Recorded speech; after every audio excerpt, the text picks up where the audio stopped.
Malam itu di tengah suatu hutan yang lebat, seorang laki-laki setengah baya tengah duduk menghadap ke arah suatu api unggun yang beberapa saat yang lalu ia nyalakan. Laki-laki itu adalah Pak Tasrin, seorang musafir yang hendak pergi ke kampung di mana putrinya tinggal. Ia telah melakukan perjalanan yang sangat jauh dari kampung halamannya. Ia telah melewati beberapa tempat, baik itu yang berpenduduk maupun berupa wilayah kosong seperti hutan yang saat ini tengah disinggahinya. Ia kemalaman di tengah hutan tersebut dan merasa tidak mungkin untuk melanjutkan perjalanan di saat hari sudah gelap seperti itu. Pak Tasrin yang tengah menghadap ke arah api unggun sambil merenung, mendadak lamunannya buyar ketika mendengar suara gemerisik dari arah belakangnya. Saat menoleh, ia tidak melihat apa-apa meski nyala api unggun saat itu cukup terang. Namun, suara gemerisik yang seperti suara sesuatu yang menabraki semak-semak terus saja terdengar dan berpindah-pindah dari satu titik ke titik yang lain. Pak Tasrin merasa begitu penasaran. Ia lantas mengambil beberapa batang ranting dari api unggun yang ujungnya berapi. Dengan nyala api dari ujung ranting-ranting kering tersebut, ia menyoroti area di mana sebelumnya suara gemerisik itu berasal. Tidak ada apa-apa ya. Aku khawatir kalau itu adalah binatang buas. Mau tidak mau aku harus meninggalkan tempat ini, gumam Pak Tasrin, seraya mengumpulkan ranting-ranting kering dan dedaunan kering dengan maksud membuat obor seadanya. Namun tiba-tiba ia mencium bau seperti kemenyan yang dibakar, namun lebih menyengat, hingga membuat kepalanya terasa pusing. Siapa yang membakar kemenyan di tengah hutan begini? Gumamnya dengan heran. Tiba-tiba angin bertiup sangat kencang, membuat apapun yang ada di sana berhamburan. Api unggun yang dibuat oleh Pak Tasrin pun berterbangan karena tertiup angin yang sangat kencang. Di tengah kekagetannya, tiba-tiba sesuatu yang tak kasat mata menerjang ke arah Pak Tasrin. Ah! Suara teriakan Pak Tasrin membahana sesaat setelah sosok tak kasat mata menerjangnya, kemudian membawanya menghilang di tengah kegelapan. Pak Tasrin menghilang, meninggalkan tas gendongnya yang tergeletak di dekat api unggun yang telah berserakan. Sementara itu, pagi hari di suatu kampung terdekat dari hutan di mana Pak Tasrin diserang sosok tak kasat mata, seorang gadis tampak berdiri di depan sebuah rumah panggung beratapkan asbes sembari celingukan. Ia terlihat seperti sedang gelisah.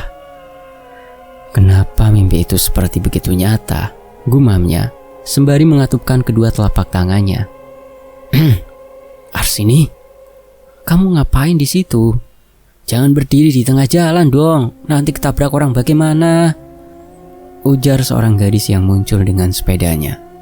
Ana, kamu mau kemana? Ikut dong, balas Arsini. Aku mau mengantarkan kue pesanan Bu Rini. Kamu beneran mau ikut? Nanti ketemu Rahman deh, tukas Ana seraya tersenyum simpul. Arsini terkekeh. Kalau ketemu Mas Rahman, aku mau. Tapi aku tidak mau kalau harus ketemu ibunya. Dia menyeramkan tahu, katanya sambil menutup mulutnya. Hush, jangan ngomong begitu ah. Kalau Bu Rini tahu kamu ngomong kayak tadi, kamu bisa jadi pengikutnya. Kata Ana sambil tertawa. Ayo naik. Aku bonceng sampai rumahnya Rahman. Kalau perlu aku kasih bonus 10 meter lebih jauh lagi, tambahnya. Gak apa-apa dapat bonus 10 meter lebih jauh. Yang penting pulangnya kamu boncengin aku lagi ya, tukas Arsini seraya naik ke boncengan sepedanya Ana. Ana tertawa, kemudian mulai mengayuh sepedanya. Perhatikan rokmu yang panjang itu Ar, jangan sampai kena gir, ucapnya.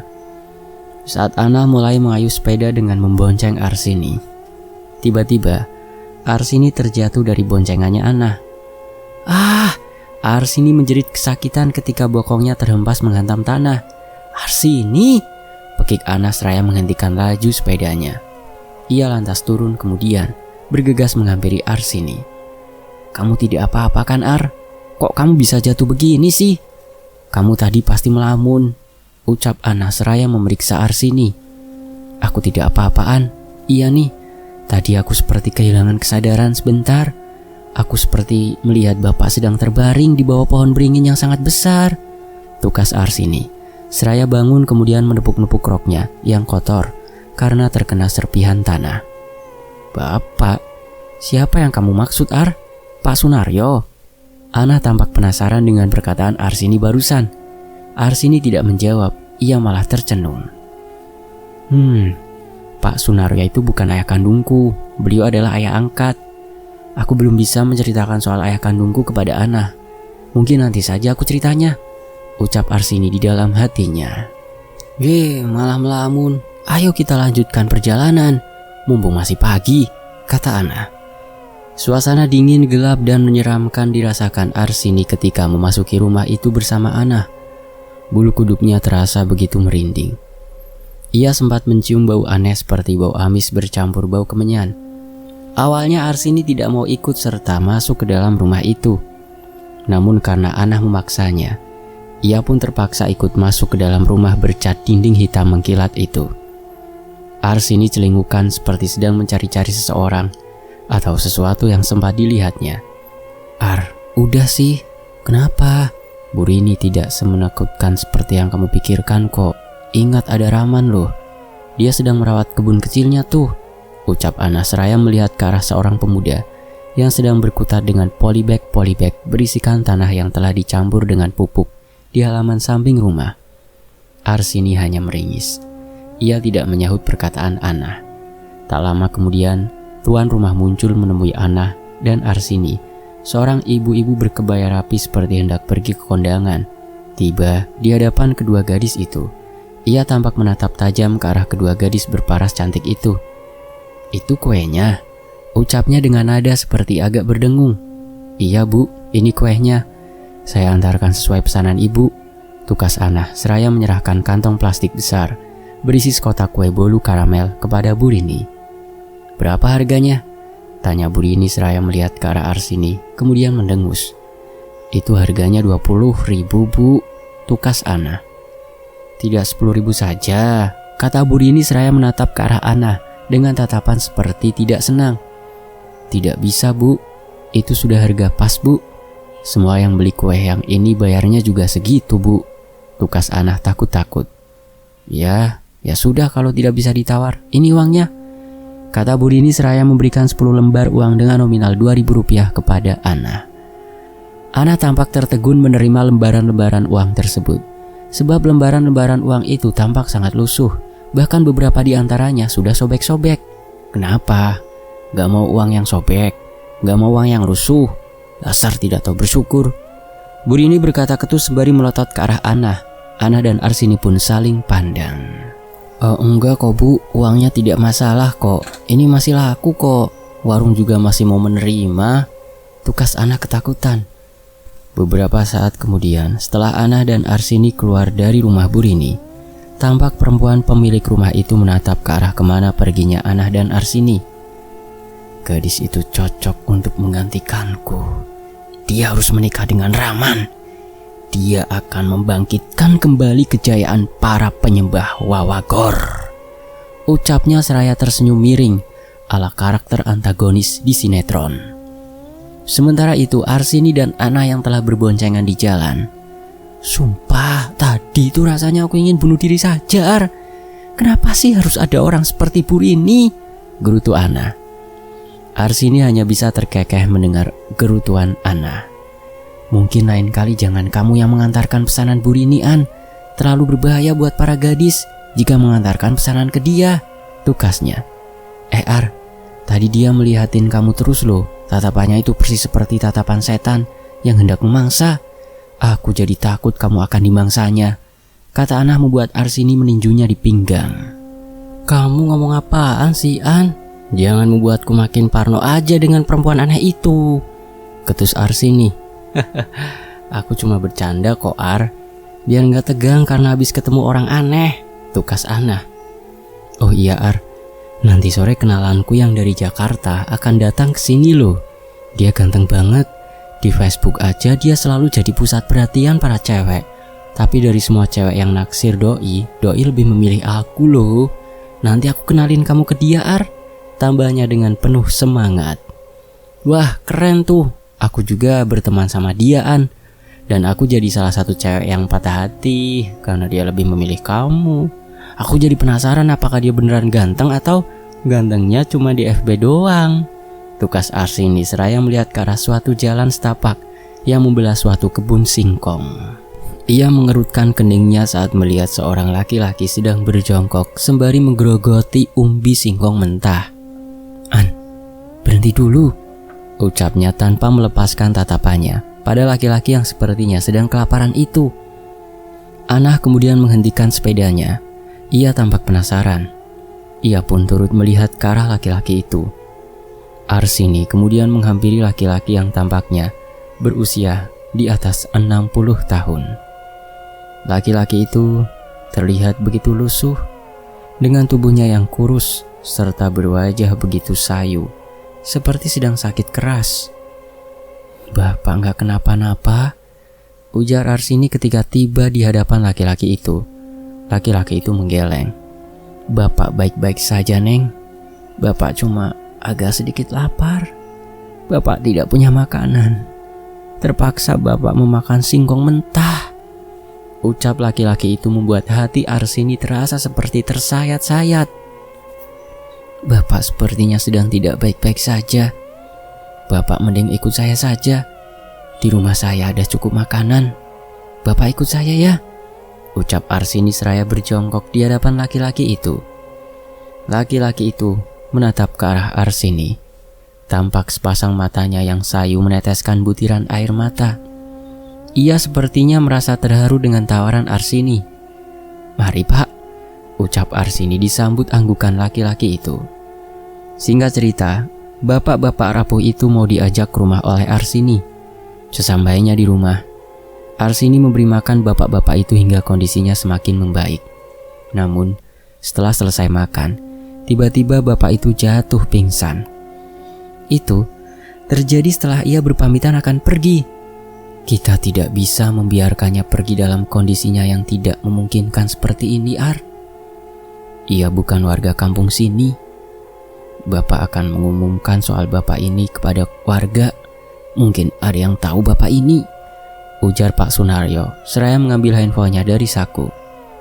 "Kita harus memanggil mantri, Pak. Sepertinya bapak ini sedang dalam kondisi sakit. Wajahnya begitu pucat," ucap Arsini saat berada di samping tempat tidur di mana bapak itu berbaring. Pak Sunaryo mengangguk. "Bapak akan telepon Pak Mantri Ardi. Mudah-mudahan saja beliau tidak sedang bepergian keluar desa," ucapnya. Arsini mengangguk kemudian menatap ke arah bapak-bapak yang sedang terbaring di atas ranjang itu. "Bapak ini pasti habis melakukan perjalanan yang sangat jauh," gumamnya. "Namanya siapa, Pak?" tanya mantri yang menangani bapak-bapak itu kepada Pak Sunaryo. Pak Sunaryo menoleh ke arah Arsini sambil mengerutkan keningnya. "Kami belum menanyainya, Pak. Beliau ini tampaknya sangat keletihan. Beliau juga dalam kondisi sakit," tukasnya.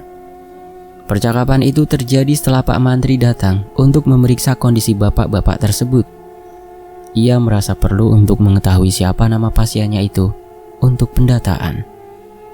Nanti kan akan ketahuan siapa saja yang layak mendapatkan fasilitas pengobatan gratis, khususnya dari saya, ucapnya. "Iya Pak, kami belum sempat menanyakan namanya. Beliau keburu pingsan Pak," timbal Arsini. Pak Mantri manggut-manggut setelah mendengar penjelasan Pak Sunaryo dan Arsini. Mendadak ia menengadah, melihat ke arah langit-langit. "Bapak ini rupanya tidak sendirian, Pak. Pak, Mbak, ada yang turut bersamanya. Dan itu ada di atas sana, menempel seperti seekor laba-laba," ucapnya membuat Pak Sunaryo dan Arsini terkejut. Arsini dan Pak Sunaryo saling pandang. Mereka berdua merasa heran dengan perkataan Pak Mantri barusan. "Tidak perlu heran. Saya juga bisa melihat hal-hal seperti itu. Kalian berdua harus berhati-hati terhadap makhluk yang menyertai Bapak ini. Jangan lupa untuk selalu meramaikan rumah ini dengan membaca ayat-ayat suci," lanjut Pak Mantri lagi. Waktu berlalu setelah bapak tersebut siuman dan berangsur kembali sehat. Pak Sunaryo tidak lupa menanyainya, baik siapa namanya maupun asalnya dari mana. Saya Silam, Pak. Itu nama saya. Saya dulu tinggal di desa Cikahuripan. Papar bapak-bapak bernama Pak Silam itu. Cikahuripan? Terus sekarang bapak sudah tidak tinggal di sana? Tanya Pak Sunaryo. Pak Silam menggeleng. Semua hal berharga yang saya miliki telah musnah di sana, Pak. Tinggallah kini saya sebatang kara, cerita Pak Silam. Saya meninggalkan Cikahuripan dan mengembara tanpa tujuan hingga akhirnya saya tiba di sini. Musnah bagaimana, Pak? Bapak kehilangan keluarga Bapak? Tanya Pak Sunaryo penasaran. Pak Silam menghela nafas beberapa saat sebelum kembali berbicara. Itu adalah malam yang sangat mencekam. Entah dari mana mereka datangnya. Tiba-tiba saja mereka merasuki seluruh anggota keluarga saya dan membuat mereka menjadi gila sebelum akhirnya mereka tewas karena saling bunuh. Jelas Pak Silam dengan raut wajah yang muram. Lalu Bapak? Tanya Pak Sunaryo. Saya satu-satunya di rumah yang masih sadar. Saya tidak dapat menyadarkan mereka. Saya juga tidak dapat meminta bantuan karena para tetangga saya juga mengalami hal yang sama. Malam itu benar-benar mengerikan. Bencana itu benar-benar di luar nalar, pungkasnya. Pak Sunaryo tampak menggelengkan kepala dengan perasaan tidak karuan. Saya pernah mendengar mengenai hal itu. Karena itulah Cikahuripan sempat ditutup beberapa lama. Saya masih merasa tidak percaya jika hal tersebut benar-benar pernah terjadi. Penjelasan Bapak cukup membuka mata hati saya mengenai kejadian di luar nalar yang pernah terjadi di sana, ucap Pak Sunaryo. Pak Silam menghela nafas beberapa saat. Ia kemudian teringat saat dalam perjalanan melewati hutan lebat di sebelah tenggara kampung, di mana saat ini ia berada. Ia teringat akan suatu tempat di tengah hutan dengan beberapa batang pohon yang sebagiannya masih hijau, namun sebagiannya lagi meranggas. Tepat di antara pohon-pohon tersebut terdapat gundukan tanah yang tingginya sekitar 1 meter dengan beberapa arca dan tugu yang berada di setiap sisinya. Saya baru ingat saat dalam perjalanan di tengah hutan, saya menemukan suatu tempat yang sepertinya itu adalah suatu petilasan. Saya jadi merasakan kejanggalan-kejanggalan setelah meninggalkan tempat itu, ungkapnya, membuat Pak Sunaryo mengerutkan keningnya. Kejanggalan yang seperti apa yang Bapak maksud? Tanya Pak Sunaryo. Saya sering mendapatkan penglihatan saya menjadi berwarna merah. Apapun yang saya lihat menjadi berwarna merah. Hal itu terjadi jika saya mendapat luka, entah karena jatuh ataupun terkena goresan benda tajam. Padahal sebelumnya saya tidak pernah mengalami hal seperti itu, tukas Pak Silam menjelaskan. Selain itu, terkadang saya kehilangan kesadaran. Kemudian saat tersadar, tahu-tahu saya sudah berada di tempat yang bukan tempat di mana tadinya saya berada. Mungkinkah saya mengalami tidur berjalan? Atau lebih buruk lagi? Tambahnya. Pak Sunaryo hanya menatap kosong ke depan setelah mendengar cerita Pak Silam. Ia merasa agak pusing setelah mendengar cerita yang menurutnya begitu aneh dan tidak masuk akal. Sementara itu Arsini pada sore harinya itu bersama Anah menuju suatu tempat yang adalah alun-alun desa. Mereka akan bertemu dengan orang yang dikenal Anah melalui jejaring sosial. Dengan sepeda, mereka berdua menuju alun-alun sembari terus mengobrol. Yang lagi berbunga-bunga. Hati-hati loh, lama-lama bisa berbuah, ujar Arsini disambut kekehan Anah. Apa sih Ar? Jangan jealous lah, dia gak sendirian kok. Dia datang sama temennya. Temannya dia itu cowok kok. Kali aja kamu cocok sama temannya. Hehehe, tukas Anah. Tapi kan ada Rahman. Jadi kamu mah mending sama Rahman aja deh. Rahman sudah jelas seperti apa orangnya, lanjutnya. Tapi aku takut sama ibunya. Dia seperti perempuan titisan setan. Sorot matanya itu sangat menakutkan. Hi, tukas Arsini bergidik ngeri. Tenang, Rahman akan selalu ada untukmu Ar. Dia akan menepis segala ketakutanmu akan ibunya, kata Anah sambil menggeleng. Tak lama mereka pun tiba di alun-alun. Di sana mereka melihat dua orang pemuda berpenampilan catchy sedang mengobrol. Satu orang berambut agak klimis, sedang berdiri sambil memainkan handphone. Satu orang lagi berambut dengan gaya seadanya, sedang duduk sambil sesekali melihat ke arah orang-orang yang berkunjung ke alun-alun. "Mas Jason ya?"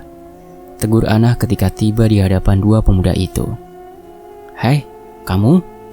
tukas pemuda berambut klimis bernama Jason itu. "Anah kan? Wah, akhirnya kita ketemuan juga di duta," lanjutnya.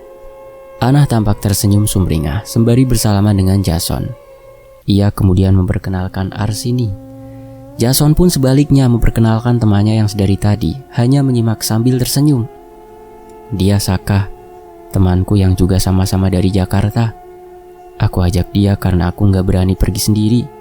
Lagi pula, gak adil rasanya aku jalan-jalan gak ngajak-ngajak sohib," kata Jason memperkenalkan Saka. Anah tersenyum kemudian berujar, "Nah, mumpung kita lagi di alun-alun, bagaimana kalau kita makan bakso? Bakso Mang Ucrit terkenal enak loh. Makanya orang-orang pada ngantri beli baksonya dia." Sambil berkata demikian, ia menunjuk ke arah warung bakso yang tengah ramai pembeli. Anah, Arsini diikuti Jason dan Saka menuju warung bakso berspanduk Warung Bakso Mang Ucrit. Mereka pun mulai mengantri karena saat itu warung bakso tersebut dalam kondisi ramai pembeli. Sembari menunggu itu, Saka tampak seperti sedang keheranan. Raut wajah herannya semakin nampak saat ia melihat ke arah warung bakso lainnya yang bersebelahan dengan warung bakso Mang Ucrit. Ia tampaknya merasa heran karena warung bakso tersebut begitu sepi pembeli. Sangat kontras dengan warung bakso Mang Ucrit yang begitu ramainya. "Arsini," Saka menyenggol lengan Arsini yang berdiri di depannya dalam posisi mengantri. Arsini menoleh ke arah Saka, kemudian melihat gestur yang dilakukan Saka. "Entahlah, aku tidak tahu Mas Saka, memangnya kenapa?" kata Arsini sembari menatap penasaran ke arah Saka. "Bagaimana kalau kita makan baksonya di sana saja? Kasihan warung baksonya begitu sepi. Lagi pula kita tidak bisa terus mengantri. Lihatlah kita berada begitu jauh di belakang," tukas Saka sembari melihat ke arah warung bakso dengan spanduk seadanya dari kain berwarna biru, bertuliskan Warung Bakso Pak Hamid dan Bu Sipi. Anah dan Jason yang tertarik perhatiannya oleh percakapan Arsini dan Saka pun menoleh ke arah dua orang itu. "Lebih baik jangan deh Mas Saka. Konon bakso di situ berisi benda-benda tajam seperti paku, silet, dan beling. Mas Saka tidak mau kan mati karena makan bakso di sana?" ucap Anah setengah berbisik sembari membentuk telapak tangan seperti corong di depan mulutnya. "Apa itu? Konyol sekali," tukas Saka sambil menggeleng dengan nada tidak percaya. "Aku juga pernah mendengar gosip itu, tapi aku tidak tahu apakah itu benar atau tidak, karena aku belum pernah membuktikannya," timbal Arsini yang merasa kurang setuju dengan apa yang dikatakan Anah. "Percaya deh sama aku Mas Saka, bukan cuma baksonya yang berisi silet atau paku atau beling, tapi juga di dalam kiosnya suka tercium bau mayat, bahkan bau bangkai yang tidak diketahui di mana sumbernya. Aku pikir warung bakso itu menerapkan penglaris dengan bantuan jin," kata Anah menerangkan. "Atau sebaliknya," tukas Arsini sambil menatap tajam ke arah Anah. "Justru yang menerapkan penglaris itu ya yang ramean. Mosok mereka menerapkan penglaris tapi sepi begitu?" sergahnya tidak setuju. Anah menggelengkan kepala. "Kan bisa saja penglarisnya gagal dan berakibat pada sepinya warung mereka. Sudahlah, kita mengantri sampai kita dapat baksonya. Kalau kehabisan ya kita cari tempat lain saja," katanya. "Maaf, aku malah ingin membuktikan kata-katamu itu, Nona." "Arsini, kamu menemaniku ke warung bakso itu?" kata Saka kemudian melihat ke arah Arsini meminta persetujuan. "Bukan kata-kataku Mas Saka, tapi aku juga dengar dari orang lain yang pernah beli bakso di situ," tukas Anah dengan raut wajah masam. "Mas, sebaiknya jangan lakukan itu. Bagaimana kalau ternyata benar?" tambahnya. "Saka, sebaiknya kamu dengar kata-kata Anah. Lebih baik jangan coba-coba. Kita tidak tahu apa yang ada di dalam sana. Bisa saja kan desas-desus itu benar. Jangan mengambil resiko begitu, Saka. Timpal Jason berupaya mencegah apa yang ingin dilakukan Saka. Saka tersenyum. Kalian percayalah, aku bisa menjaga diri. Jason, kamu tahu aku kan? Aku tidak akan terpengaruh oleh hal-hal seperti itu. Aku justru ingin menolong mereka jika mereka membutuhkan pertolongan. Siapa tahu sebenarnya mereka adalah korban, katanya membuat teman-temannya merasa bingung. Jason hanya mengangkat bahu kemudian menatap ke arah Anna. Sedangkan Anna hanya menepuk kening. Aku akan menemani Saka. Kalian berdua teruskan mengantri. Semoga tidak kehabisan ya, kata Arsini kemudian keluar dari barisan antrian bersama Saka. Tak lama setelah Saka dan Arsini keluar dari baris antrian, beberapa orang yang sedang mengantri tampak berbisik-bisik sambil melihat ke arah mereka berdua. Hal itu disadari baik oleh Saka maupun Arsini ataupun Anna. Apapun yang dibisik-bisiki orang-orang itu tidak diketahui. Namun, bukan tidak mungkin mereka sedang menggunjing, bahkan mencibir apa yang dilakukan Saka dan Arsini. Ayo Arsini, ucap Saka, seraya melangkah menuju warung bakso di sebelah warung bakso Mang Ucrit. Saka dan Arsini memasuki warung bakso Pak Ahmid dan Bu Sipi. Mereka berdua disambut ramah oleh sepasang pasutri pemilik warung bakso tersebut. Mari, silahkan Akang, Nyai, sok pesan, mau bakso apa? Ucap ibu pedagang bakso yang tampaknya dialah Bu Sipi. Silahkan duduk Akang, Nyai, bari pesen leetena. Susul bapak-bapak yang pastinya adalah Pak Ahmid. Ada varian apa saja Pak, Bu? Tanya Saka sambil celingukan mencari daftar menu. Bakso urat aya, bakso telur aya, bakso tahu isi daging ayam juga ada. Bahkan bakso jumbo isi bakso dan cabai rawit super pedas juga ada. Sok, mangga dipilih. Tukas Bu Sipi dengan ramah sambil meraih selembar daftar menu yang ditaruh di atas meja, kemudian memperlihatkannya kepada Saka dan Arsini. Wah, saya pengen yang jumbo Bu. Saya pengen makan baksonya berdua, ucap Arsini disambut tatapan keheranan Saka. Arsini tampak mengedipkan sebelah matanya. Di saat mereka berdua sedang berdiri di belakang gerobak bakso, mendadak tercium bau dupa yang menyengat, bercampur bau busuk, seperti bau bangkai yang terpanggang sinar matahari. Arsini dan Saka sejenak menahan nafasnya, seraya saling pandang dengan tatap ketakutan. Rupanya, gelagat Saka dan Arsini terlihat oleh Bu Sipi. Wajah ibu-ibu setengah baya tersebut terlihat memancarkan kesedihan. Bahkan setitik air mata terlihat menetes di sudut matanya. Sementara Pak Ahmid yang sedang mengelap kaca lemari pendingin tampak menatap ke arah istrinya dengan raut wajah yang begitu sedih. Ya Allah, mau sampai kapan tempatku mencari nafkah ini diguncang cobaan seperti ini? Batinnya sambil meneruskan mengelap lemari pendingin itu. Saka dan Arsini celingukan, kemudian melihat ke arah barisan antrian di depan warung bakso sebelah. Seketika Saka tersentak kaget ketika melihat sesosok makhluk mengerikan sedang turut mengantri di sana, tepat di belakang Anna dan Jason. Saka berusaha menguasai keadaan. Ia kemudian mengajak Arsini duduk. Mendadak, berhenti di situ Mas. Pak Hamid mendadak menyetop apa yang hendak dilakukan Saka, yaitu duduk di salah satu bangku. Saka terhenyak saat melihat seekor kalajengking merah sedang merayap di atas bangku yang hendak didudukinya. Sementara Pak Hamid dengan segera membunuh binatang berbisa itu menggunakan sebuah botol beling berwarna hijau. Kami mohon maaf ya Mas, Mbak. Ini sering sekali terjadi ketika ada yang hendak makan bakso di warung kami. Entah kenapa kejadian ini selalu terulang. Padahal kami selalu membersihkan tempat jualan kami ini. Kami selalu memeriksa setiap sudut, celah demi celah, untuk memastikan tidak ada binatang berbahaya yang bersembunyi. Tapi entah kenapa binatang itu selalu saja muncul, tutur Pak Hamid sambil menggelengkan kepala dengan frustasi. Saka hanya tertegun di tempat. Ia masih merasakan kekagetan dan juga ia masih mencium bau busuk dan bau dupa di dalam warung bakso itu. Arsini yang terlihat shock, merasa begitu tidak nyaman. Ia ingin sekali keluar dari warung bakso itu dan membatalkan niatnya makan bakso di sana. Tapi Ia merasa tidak enak hati kepada bapak dan ibu pedagang bakso itu.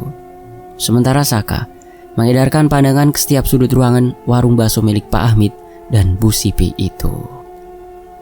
Pandangannya kemudian tertuju pada sebuah pintu kecil yang tampak mengarah ke gudang atau mungkin kamar mandi. Ada orang yang dengan sengaja mengerjai tempat bapak dan ibu berjualan. Ucapnya membuat Pak Hamid dan Bu Sipi tersentak kaget, seperti disambar geledek. Setelah berkata demikian, Saka menuju panci perebusan bakso, kemudian membuka tutupnya. Tampak uap air mengepul ke udara, menyebarkan aroma bakso bercampur bau dupa dan bau bangkai. Selanjutnya ia mengambil sebutir bakso berukuran sekepalan tangan orang dewasa. Ia kemudian membelahnya menggunakan garpu. Selanjutnya, yang terlihat di dalam bakso tersebut sangat mengejutkan dan membuat semua orang merasa ngeri. Ternyata, di dalam butir bakso tersebut terdapat 2 bilah silet, beberapa potong beling, 3 batang paku yang telah berkarat, serta kepala tikus yang dipenuhi belatung yang telah mati. Arsini terlihat tidak bisa menahan mual. Gadis itu segera keluar dari warung bakso, kemudian muntah-muntah di samping bangunan warung bakso itu. Pak Hamid menggeleng-gelengkan kepala. Kami tidak pernah membuat bakso dengan isian seperti itu, Mas. Itu tidak mungkin kami lakukan, Mas. Sumpah, bukan kami yang membuat bakso seperti itu. Bu Sipi berkata dengan suara serak, pertanda hendak menangis. Ini bukan yang pertama kalinya, Mas. Sebelumnya bahkan pernah hampir termakan oleh pelanggan, Mas. Beruntung itu tidak sampai memakan korban. Timbal Pak Hamid sambil berulang kali mengicap istighfar.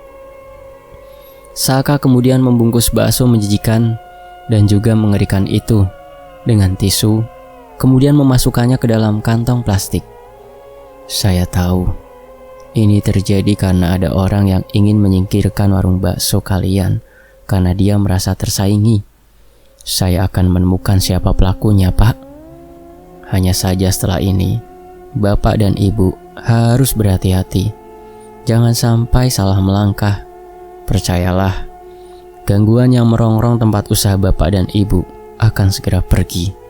Tutur Saka, seraya menatap ke arah Pak Hamid dan Bu Sipi. Sepasang pemilik warung bakso itu tampak mengangguk dengan wajah muram. Kami memang sudah menduga kalau apa yang menimpa warung bakso kami tidak lain karena ulah jahil orang yang tidak suka dengan kehadiran warung bakso kami.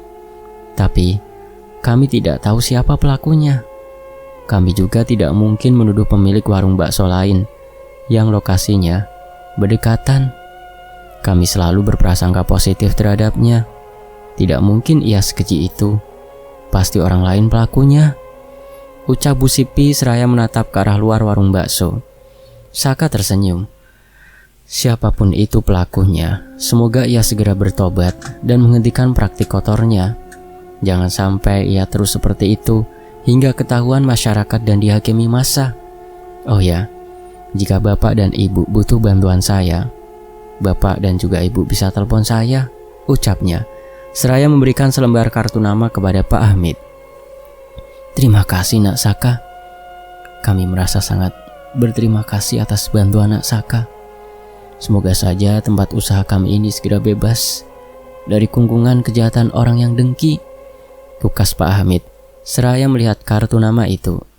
Sementara itu Arsini yang sedang berjongkok di samping warung bakso Pak Hamid dan Bu Sipi tampak wajahnya memerah, serta kedua matanya terlihat berair. Ia baru saja memuntahkan isi lambungnya setelah menyaksikan hal yang sangat menjijikan di warung bakso tersebut.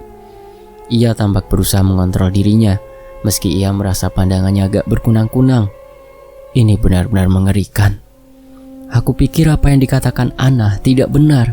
Ternyata Ana benar. Warung bakso ini bermasalah. Keluhnya seraya menoleh ke arah Saka yang datang menghampirinya. Loh, udah gelap aja. Apa kita sudah terlalu lama di sini? Ucap Arsini terkejut saat menyadari hari telah gelap. Saka menghentikan langkah, kemudian mengedarkan pandangannya. Ia mengernyitkan keningnya dengan heran. Aku rasa waktu menjadi cepat berlalu saat kita bersama Pak Hamid dan Bu Sipi. Ada yang mengawasi kita, Ar. Apapun itu, pasti sangat jahat. Kita sebaiknya segera pergi. Tukas Saka mengajak Arsini untuk meninggalkan tempat itu. Arsini mengangguk kemudian beranjak mengikuti Saka. Namun kemudian, ia terperangah saat melihat warung bakso Pak Hamid dan Bu Sipi yang telah tutup. Begitupun dengan warung bakso sebelahnya. Bukannya kita baru beberapa menit yang lalu keluar dari warung bakso ini, kok sudah tutup? Seolah itu tutupnya sudah lama. Bahkan ada jaring laba-laba segala di rolling door-nya, kata Arsini keheranan. Jadi kita harus bagaimana? Tanyanya dengan panik sambil celingukan. Tetap tenang, Ar. Ayo, aku akan membawamu keluar dari sini. Kita harus menemukan Jason dan Anna. Mungkin mereka sedang mencari-cari kita.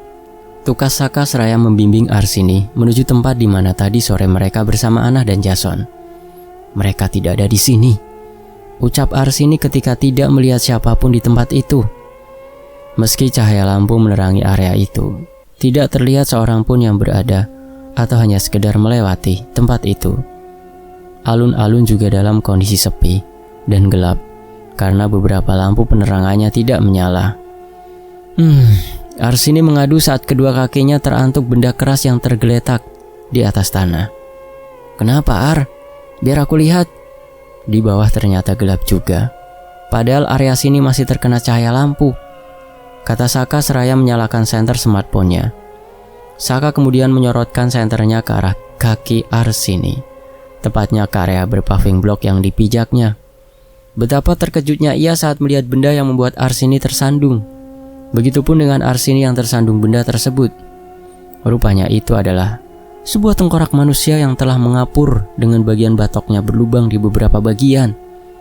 Arsini terpekik, kemudian mundur beberapa langkah. Tunggu, Ar, jangan terlalu jauh. Saka menyambar tangan Arsini kemudian menahan gadis itu agar tidak mundur terlalu jauh. Di belakangmu, Ar.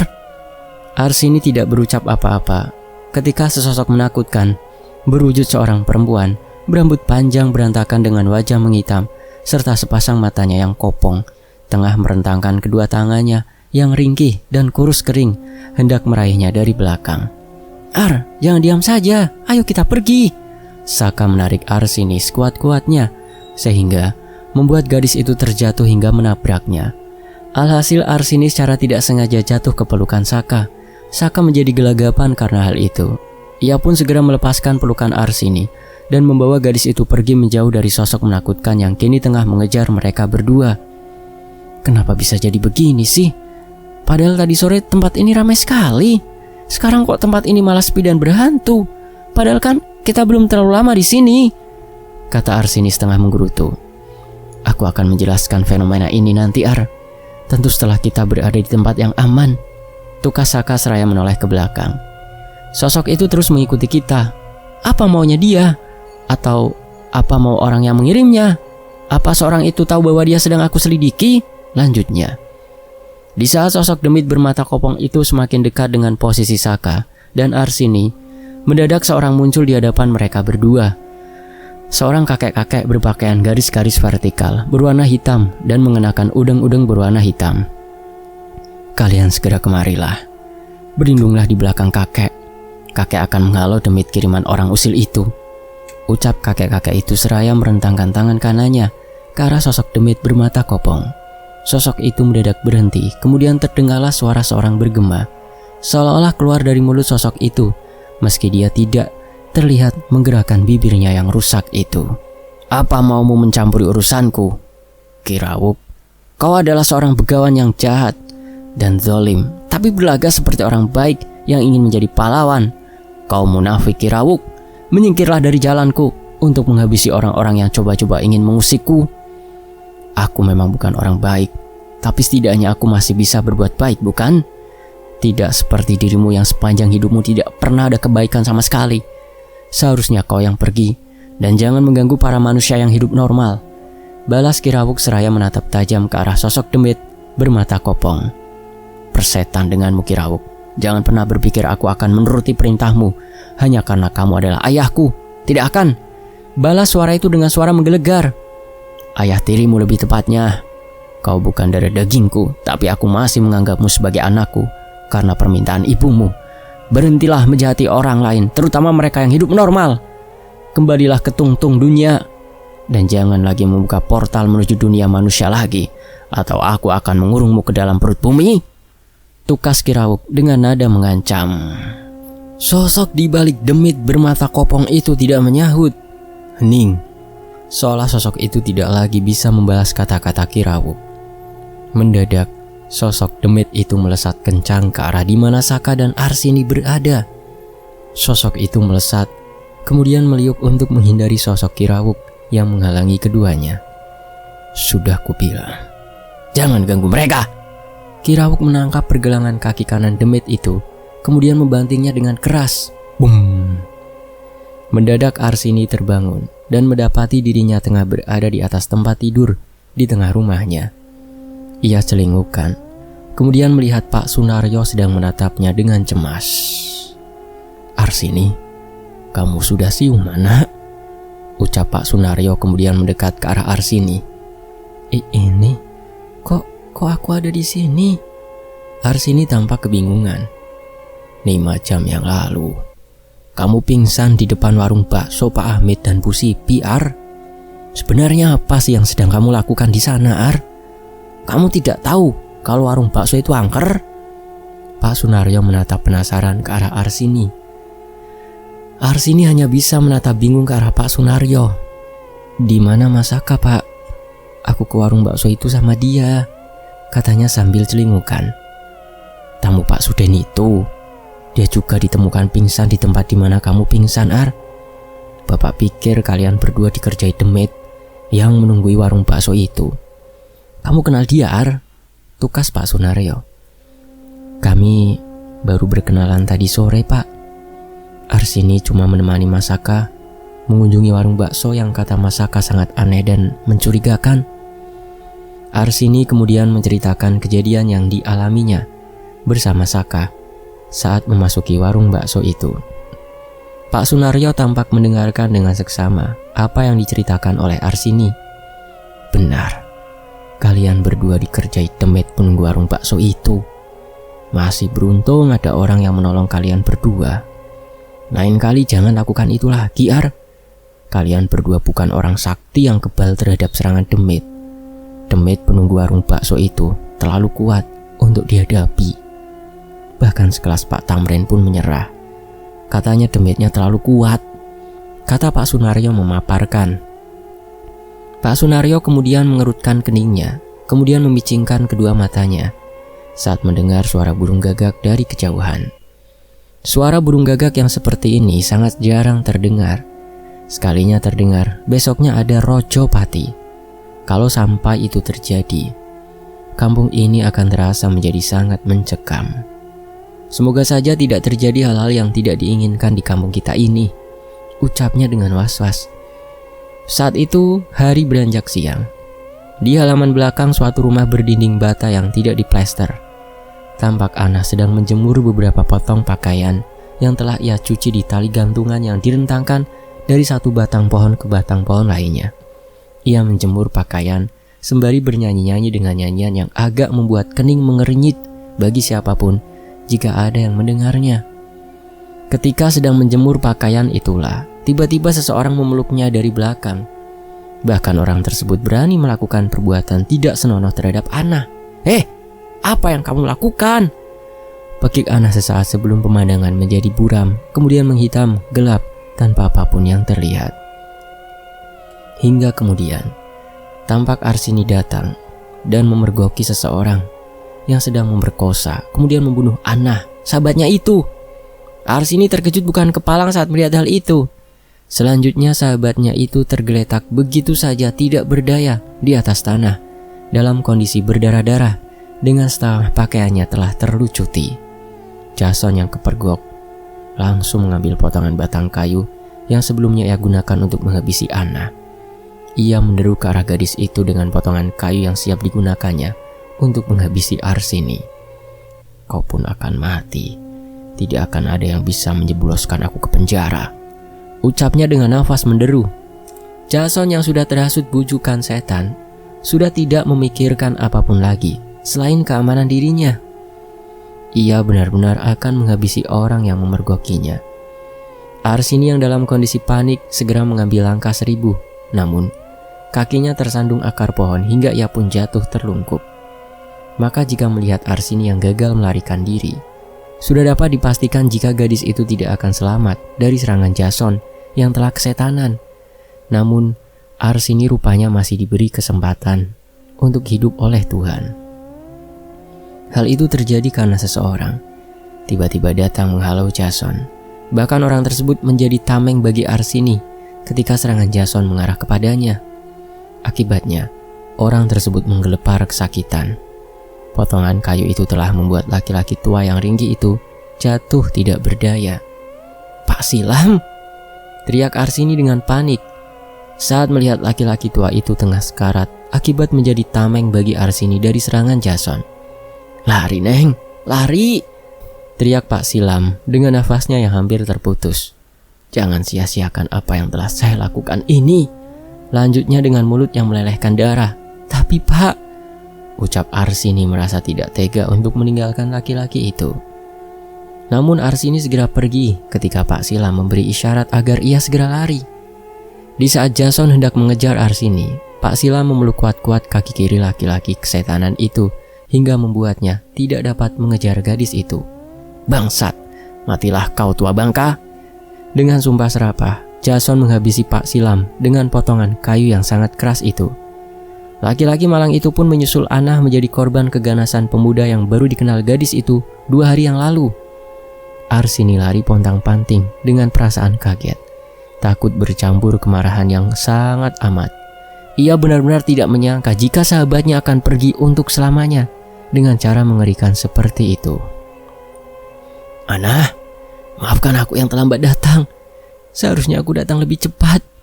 Kamu pasti akan selamat jika aku tidak terlambat," rintihnya dengan perasaan pilu. "Saka, aku harus menemukan dia." Singkat cerita, di kantor polisi yang terletak di kecamatan. "Maafkan kami, Nona. Tanpa bukti yang konkret, kami tidak bisa memproses laporan Nona. Sebaiknya pulanglah. Kemudian baru kembali kemari dengan bukti-bukti yang sudah lengkap," kata polisi yang menerima laporan dari Arsini. "Pak, saya menyaksikan dengan kedua mata saya sendiri. Laki-laki dari Jakarta itu memperkosa dan membunuh sahabat saya, Anah. Saya berani bersumpah. Untuk apa saya berbohong apalagi membuat laporan palsu?" tukas Anah dengan geram. "Maaf Nona, pulanglah. Kami harus mengurusi laporan lain yang diajukan beberapa orang yang hari ini cukup membuat kami pusing. Jika Nona sudah menemukan bukti-bukti yang cukup kuat hingga saksi lain, kembalilah kemari," kata polisi itu dengan raut wajah dingin. "Tapi Pak," Arsini tampak merasa keberatan dengan penolakan anggota polisi itu. "Maaf Nona, saya tidak bisa memproses laporan selama belum ada bukti konkret," tukas polisi itu seraya mempersilahkan Arsini untuk pergi. "Baiklah, kalau Bapak tidak mau proses laporan saya tidak hanya akan mencari bukti, tapi saya juga akan mencari pelaku dan menghukumnya dengan cara saya sendiri." Sorot kedua mata Arsini tampak begitu tajam saat mengucapkan kata-katanya barusan. Sementara itu di pemakaman Anah, setelah para pelayat maupun keluarga Anah pulang, Arsini masih terpukul di samping kuburan sahabatnya itu. Ia menangis, meratap, menyesali apa yang telah terjadi terhadap sahabatnya itu. "Seharusnya kita tidak membiarkan bajingan itu dekat dengan kita, An. Aku berjanji akan menemukan bajingan itu dan membalaskan dendammu, An," ucapnya dengan suara bergetar. "Tapi aku harus mulai dari mana? Aku pasti akan mati sia-sia jika nekat mencari bajingan itu. Aku harus mencari seseorang yang bisa membantuku menemukan bajingan itu dan membunuhnya demi kamu, Anah." Ketika Arsini sedang bergumam sendirian di samping pusara sahabatnya, seorang perempuan berpakaian serba hitam dengan kerudung yang ia sangkutkan di leher memperhatikan serta menyimak apa yang dikatakan Arsini. Perempuan itu kemudian melangkah mendekat ke arah Arsini. "Aku bisa membantumu, gadis." Arsini menoleh ke arah perempuan itu, kemudian terperanjat dan mundur beberapa langkah. Siang itu, di suatu sudut jalan di suatu kota nan hiruk-pikuk dengan aktivitas para penduduknya, Arsini tampak menatap dengan wajah tanpa ekspresi ke arah Saka yang menjadi lawan bicaranya. Sungguh aku tidak tahu di mana Jason sekarang, Ar. Aku juga sedang mencari dia. Dia sudah membawa kabur uang panti asuhan di mana aku adalah salah satu pengelolanya. Ucap Saka dengan raut wajah yang tampaknya begitu frustasi. Aku salah telah mempercayai dia yang mengambilkan uang milik panti ke bank. Pada akhirnya dia malah membawa kabur uang itu. Lanjutnya, itu bukan urusanku, Saka. Urusanku adalah menemukan Jason dan membalaskan dendam Anna yang sudah dia perkosa dan bunuh dengan kejam. Jangan coba-coba kamu menyembunyikan dia dariku, atau kamu akan kuanggap bersekongkol dengannya, kata Arsini dengan nada mengintimidasi. Aku benar-benar tidak tahu di mana dia sekarang, Ar. Aku sudah bilang kalau aku juga sedang mencarinya, Ar. Maaf kalau aku lancang ya, Ar. Memangnya kau mau membalaskan dendam Anna dengan cara bagaimana? Apa kau bisa melakukannya? Tanya Saka penasaran. Kau akan lihat itu nanti, Saka. Temanmu itu akan mati mengenaskan, seperti yang sudah terjadi pada temanku. Tukas Arsini membuat Saka terkejut bukan kepalang. Arsini, aku tidak tahu harus berkata apa. Tapi aku sarankan, kau tidak nekat melakukan hal-hal yang bisa membahayakan dirimu. Meskipun kau mungkin bisa melakukannya, tapi akan ada konsekuensi yang nanti akan kamu hadapi di kemudian hari. Tukas Saka memperingatkan Arsini. Aku tidak peduli apapun konsekuensi yang akan terjadi kepadaku, Saka. Tekadku sudah bulat, yaitu melenyapkan pembunuh sahabatku. Dia harus mati. Ucapnya dengan kedua matanya yang menyipit. Saka hanya bisa mengusap wajah seraya membatin.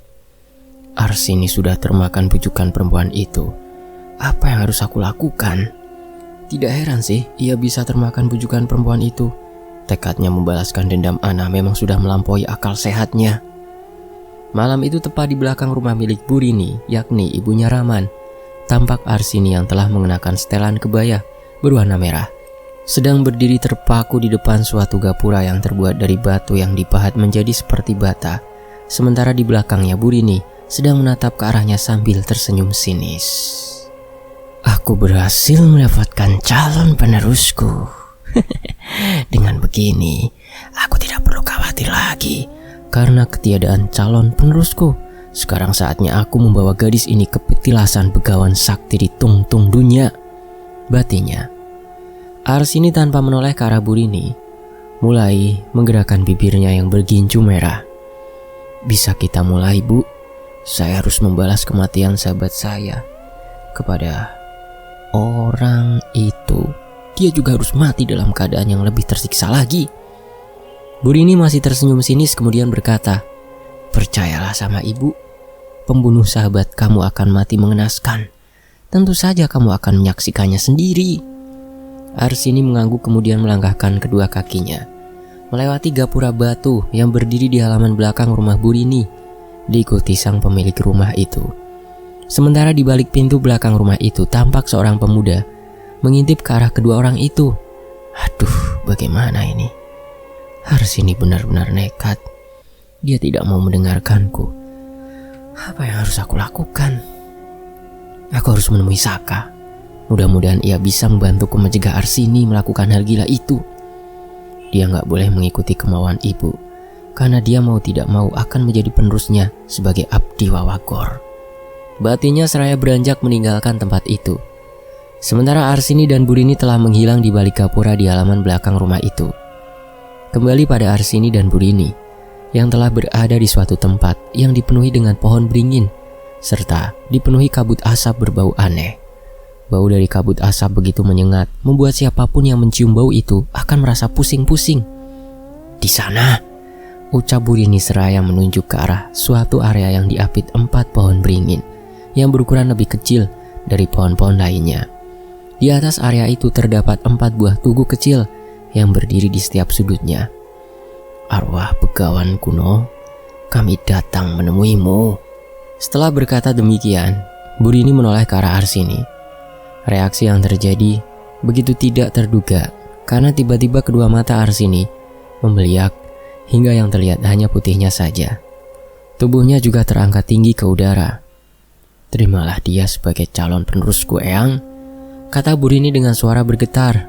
Tak lama kemudian, tubuh Arsini jatuh dan mendarat di atas tanah dalam kondisi tidak sadarkan diri. Tujuanmu akan segera tercapai, gadis. Pergilah dan habisi orang yang telah membunuh sahabatmu, kata Bu Rini. Malam itu di suatu klub malam yang dipenuhi hingar-bingar musik jedak-jeduk. Di salah satu sudut ruangan yang tersorot cahaya kelap-kelip lampu disko, tampak Jason sedang duduk di sebuah sofa sambil menikmati minuman beralkohol sembari ditemani dua orang perempuan berpakaian mini. Kalian berdua malam ini kutraktir. Ayo puas-puasin diri kalian. Jason melirik ke kanan dan kiri dengan genit sambil terkekeh.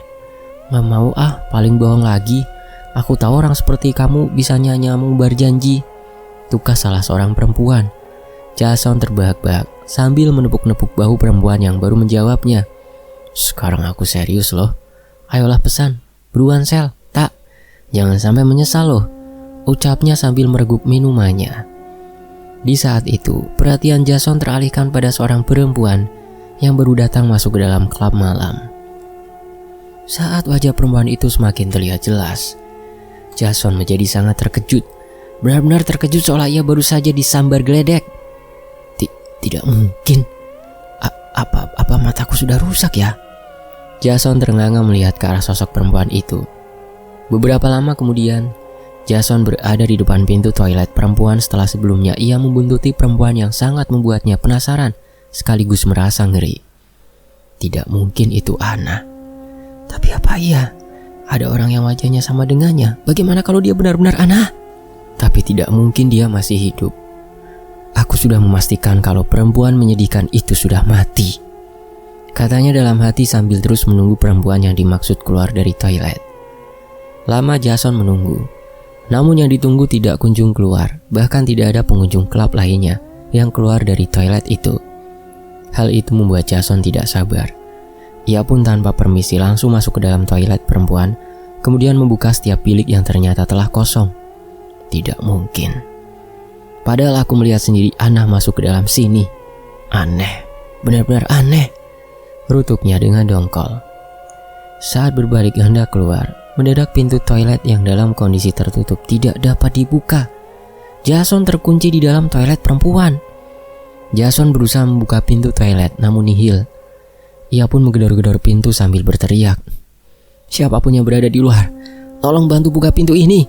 Saya terkunci di dalam sini, tolong, teriak Jason sambil berusaha membuka pintu toilet itu. Di saat itu, Jason merasa ada seseorang di belakangnya sedang berdiri mengawasinya. Ia pun segera berbalik kemudian terbelalak. Sosok perempuan yang ia kenal berdiri sambil menatap ke arahnya dengan tatapan tajam. Kau, bagaimana kau bisa ada di sini? Padahal tadi di sini tidak ada siapa-siapa. Arsini, apa kau sudah bertemu dengan Ana? Kalian janjian?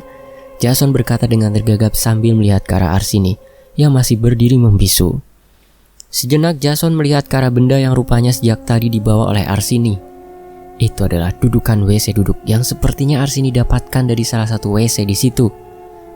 Untuk apa kamu membawa dudukan WC? Apa kamu sedang memperbaiki WC? Tapi kamu tidak mungkin menyervis WC dengan pakaian seperti itu, kata Jason sambil memperhatikan pakaian yang dikenakan Arsini. Maaf, dudukan WC ini untuk kukalungkan di lehermu. Setelah lama membisu, Arsini akhirnya berucap dengan nada tegas, membuat Jason terkejut. Apa yang kau lakukan, Arsini? Jangan main-main denganku. Jason mundur perlahan ke arah pintu toilet. Tangan kanannya berusaha meraih wadah tisu. Tiba-tiba Arsini melesat ke arah Jason dan menghantamkan benda yang dibawanya ke arah kepala laki-laki itu. Apa yang kau lakukan, Pekik Jason sambil menghantamkan wadah tisu ke arah Arsini namun luput. Sedangkan serangan Arsini berhasil mencapai sasaran. Dudukan WC pun berhasil dikalungkan di leher Jason. Setelah itu dengan sekuat tenaga, Arsini memelintir leher Jason hingga badannya berbalik. Setelah itu Arsini menarik dengan kuat dudukan WC tersebut hingga membuat Jason tercekik. Lepaskan. Jason berusaha melepaskan diri, namun rupanya tenaga Arsini lebih kuat. Tidak heran kenapa tenaga Arsini lebih kuat, karena ia memang dibantu oleh entitas mistis berkekuatan tinggi. Karena itu jugalah Arsini berhasil menuntaskan misi balas dendamnya. Setelah menyaksikan targetnya meregang nyawa dengan kepala berlumuran darah dan leher berkalungkan dudukan WC duduk, Arsini segera meninggalkan tempat itu melalui pintu salah satu bilik toilet. Hingga beberapa lama kemudian, sesi klub itu pun gempar. Tak lama polisi pun berdatangan. Sementara itu di depan warung bakso Pak Amit dan Bu Sipi, Saka terlihat begitu gelisah. Ah sial, aku gagal menghentikan Arsini. Jason pasti sekarang sudah tiada. Di mana Rahman ya sekarang? Aku harus bicara dengannya. Gumamnya seraya melihat ke arah Pak Amit yang sedang melayani pelanggan. Alhamdulillah masalah warung bakso Pak Amit dan Bu Sipi terselesaikan. Aku harus mencari Rahman sekarang. Selesai. Demikianlah dari Acep Saipudin. Tony FS pamit. Terima kasih. Wassalamualaikum.